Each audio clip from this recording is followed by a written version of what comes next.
Shalom, Barakatah Yahweh, Barakatah Yahweh Shah, Call Hello Yahweh Bashim Shah Bashim Chakadash, and double honors to the apostles and elders of Great Millstone that taught me this truth, and much respect to the Yakim at their labor in his work, and also to the believers scattered across the four corners of the earth, the hopeful elect, and the USA. Shalom. So yeah, there's going to be a lesson pretty much that's dealing with faith in a time of temptation. As it's written, the just shall live by faith. And we're about to head into the time of heavy temptation. All right, so much well, we're going to have to strictly lean upon Yahweh Bashim Shah for protection. And so I just want to go into a story dealing with Daniel the prophet, who was a captive in Babylon. And you're going to find out how the Lord showed him mercy at the end of his tribulation. All right, as he was thrown into the lion den.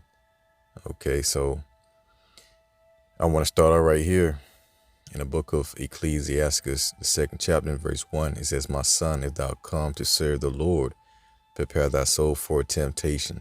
All right, set thy heart aright, talking about your mind, and constantly endure. All right, hold your integrity in the time of trouble, and make not haste in the time of trouble. Okay, so scroll on down, verse 9 says, "Ye that fear the Lord, hope for good." All right, hope for good, for the everlasting joy and mercy. It says, "Look at the generations of old and see, did ever any trust in the Lord and was confounded? Or did any abide in his fear and was forsaken? Or whom did he ever despise that called upon him?"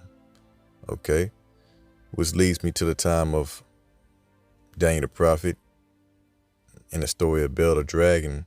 As I mentioned before, he was a captive in Babylon, and we're going to start at verse 1.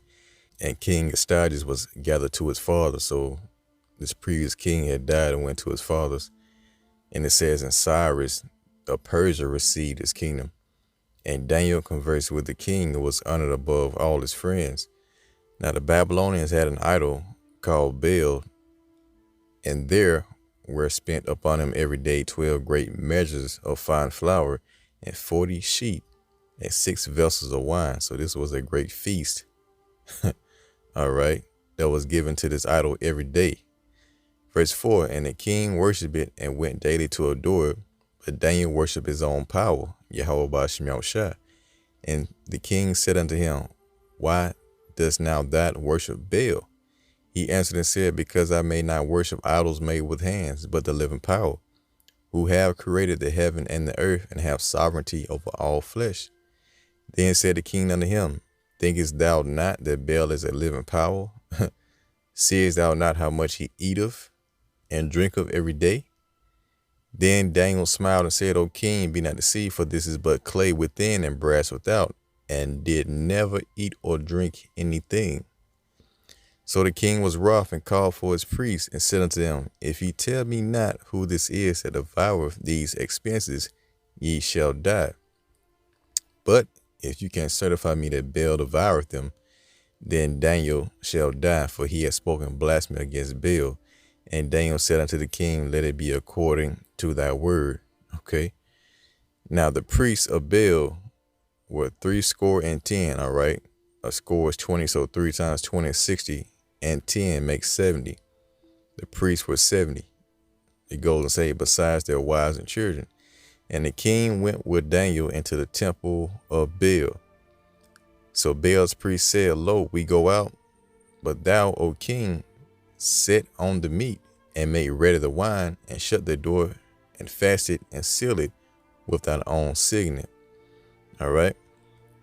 So this feast was prepared again for this idol, and they were going to close the doors, and the king was going to seal it and come back and check on it.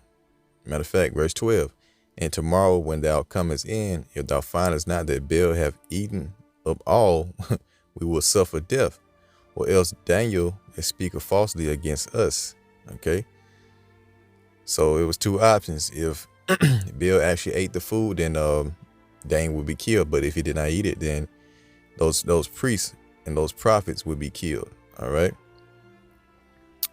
Verse 13, "And they little regarded it, for under the table they had made a privy entrance, whereby they entered in continually and consumed those things." All right. So these priests who were working deceitfully, you know, were going behind the king's back and eating the food that they were setting up, and then saying that Baal was the one that was eating the food. But all along, there was a private entrance whereby they entered in continually and consumed those things, as it said. Verse 14, so when they were gone forth, the king set meats before Baal. Now Daniel had commanded his servants to bring ashes, and those they showed throughout all the temple in the presence of the king alone. Then went they out and shut the door and sealed it with the king's signet, and so departed. Verse 15, now in the night came the priests with their wives and children. Okay, so after this thing was sealed up, that night the priests and their wives and children came in. All right. And it says, as they were wont to do, and did eat and drink up all. In the morning betime, king arose, and Daniel with him. And the king said, Daniel, are the seals whole? And he said, yeah, O king, they be whole. And as soon as he had opened the door, the king looked upon the table and cried with a loud voice, great art thou, O Baal, and with thee is no deceit at all. Then laughed Daniel and held the king that he should not go in, and said, behold, now the pavement, look, he said, behold, now the pavement, and mark well whose footsteps are these. So Daniel saw the footsteps, within the pavement that, the priests and the children and their wives that come in and devour the food. All right. So verse 20, it says, and the king said, I see the footsteps of men, women, and children. And then the king was angry and took the priests with their wives and children, who showed him. All right. So they end up showing him the privy doors, where they came in and consumed such things as were upon the table. Therefore the king slew them and delivered Baal into Daniel's power, who destroyed him and his temple. And in that same place there was a great dragon, all right, which they of Babylon worship. So there was an actual dragon right here. All right. So again, verse 23, and in that same place there was a great dragon, which they of Babylon worship. And the king said unto Daniel, wilt thou also say that this is of brass? Lo, he liveth, he eateth and drinketh. Thou canst not say that he is no living God, therefore worship him. Then said Daniel unto the king, I will worship the Lord Yahweh my power, for he is the living power. But give me leave, O king, and I shall slay this dragon without sword or staff. The king said, I give thee leave. Then Daniel took pitch and fat and hair, all right, pitch, fat, and hair, and did seethe them together and made lumps thereof. So this is pretty much an explosive device, all right? Speaking about a dragon right here. It goes and say, this is he. It's like this he put in the dragon's mouth, and so the dragon burst asunder. And Daniel said, lo, these are the gods you worship. When they of Babylon heard that, they took great indignation and conspired against the king. All right. So when the inhabitants of Babylon heard about it, they was fed up with the shit. All right. And they went on to say, the king is become a Jew, and he have destroyed Baal. He have slain the dragon and put the priest to death. So they came to the king and said, deliver us Daniel, or else we will destroy thee and thine house. Now when the king saw that they pressed him sore, he constrained. He delivered Daniel unto them, who cast him into the lion's den, where he was 6 days. All right. So this king, being in fear, gave Daniel over unto those authorities, all right, or to the people of Babylon, and they cast him into the lion's den to be devoured. And he was in there for what? 6 days. All right. 32. And in the den there were 7 lions, and they had given them every day 2 carcasses. So every day these lions were given 2 carcasses and 2 sheep, which then were not given to him. So the time that he was thrown into the den, they were given nothing. So again, which then were not given to them, to the intent they might devour Daniel. Now there was in jury a prophet called Habakkuk. All right, Habakkuk was in jury, who had made pottage and had broken bread in a bowl and was going into the field for to bring it to the reapers. So here's what a miracle is about to start taking place. All right. So he was in the lion's den, but he was not being devoured, even though they did not feed these lions. And right here, it says Habakkuk was in jury, and it says he had made pottage and had broken bread in a bowl and was going into the field for to bring it to the reapers. Verse 34. But the angel of the Lord said unto Habakkuk, Go, carry the dinner that thou hast into Babylon unto Daniel, who was in the lion's den. All right. And you can, these same acts are going to happen during this time. Once brothers are thrown into, these tight situations, you're going to have angels do these kind of acts, and it's going to go on to tell you what he did. Verse 35, and Habakkuk said, Lord, I never saw Babylon. So Habakkuk never been to Babylon. It says, neither do I know where the den is. It says, then the angel of the Lord took him by the crown. So he grabbed him by the head, and it goes and say, and bare him by his hair, or by the hair of his head, and through the vehemency of his spirit set him in Babylon over the den. So the angel grabbed Daniel, or grabbed Habakkuk, Salakia, with the food that he had, and he picked them up by the hair, and they vanished, and they end up in Babylon. Verse 37. When Habakkuk cried, saying, O Daniel, Daniel, take the dinner which the Most High have sent thee. And Daniel said, Thou hast remembered me, O power, O Yahweh.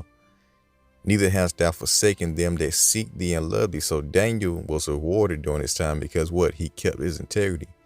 So by him doing it, he was not devoured by the lions. And we got to remember that same thing, that same sentiment as we head into the time of temptation, because we're going to be thrown into the lion's den. But who's in control? It's the Most High. He has power over all flesh. Okay. So it says, again, verse 38, and Daniel said, Thou hast remembered me, O Yahweh, and neither hast thou forsaken them that seek thee and love thee. You see? So Daniel arose and did eat, and the angel of the Lord set Habakkuk in his own place again immediately. Upon the seventh day, the king went to bewail Daniel, and when he came to the den, he looked in, and behold, Daniel was sitting. So he was in there chilling, with the 7 lions. 41. Then cried the king with a loud voice, saying, Great, great our Lord, power, Yahweh of Daniel, and there is none other besides thee. So he was totally convinced at that point. And he drew him out and cast those that were the cause of his destruction in the den. And look what happened. It says, and they were devoured in a moment before his face. You see? So the Lord is not going to forsake anyone who is holding their integrity, with Yahweh Bashim El Shai, because the Most High is the one that's in control of everything. All right. As it says up here in Daniel, or Salakia, in verse 5, Daniel said, because I may not worship idols made with hands, but the living power who have created the heaven and the earth and have sovereignty over all flesh.